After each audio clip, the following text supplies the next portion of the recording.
A weightless string can support tension up to 30 Newton. Can support means it is the maximum tension that string can support, that is 30 Newton.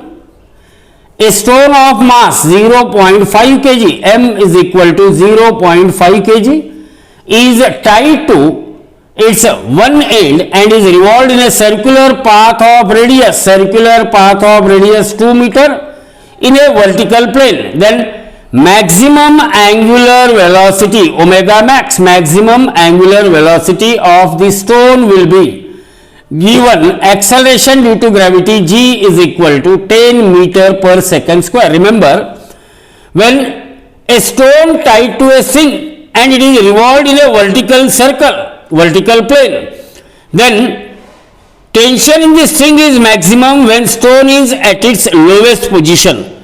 So tension produced in a string, tension produced when stone is at its lowest position, tension produced when stone is at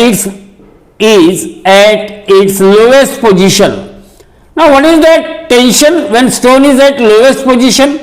See from the figure, tension in the string upward, and here that stone is acted upon by centrifugal force mr omega square, mr square omega, mr omega square, plus what is the weight? Weight mg is also acting in a downward direction, so it is plus mg.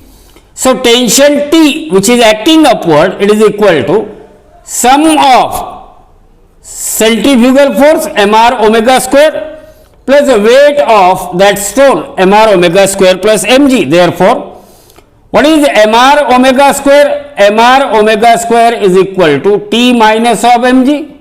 Mr omega square is equal to what? T minus of mg. Now mass of stone is 0.5 into radius, means radius here it is equal to length of string, and that is equal to what? 2 meter. R is equal to 2 meter.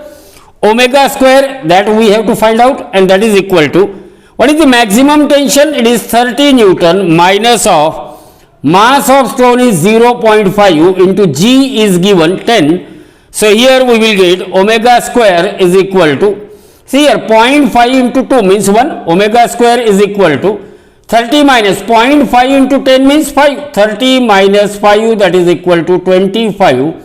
So as omega square equal to 25, so naturally omega is equal to under root of 25, that is 5 radian per second. So the correct option for this question is B. B is the correct option.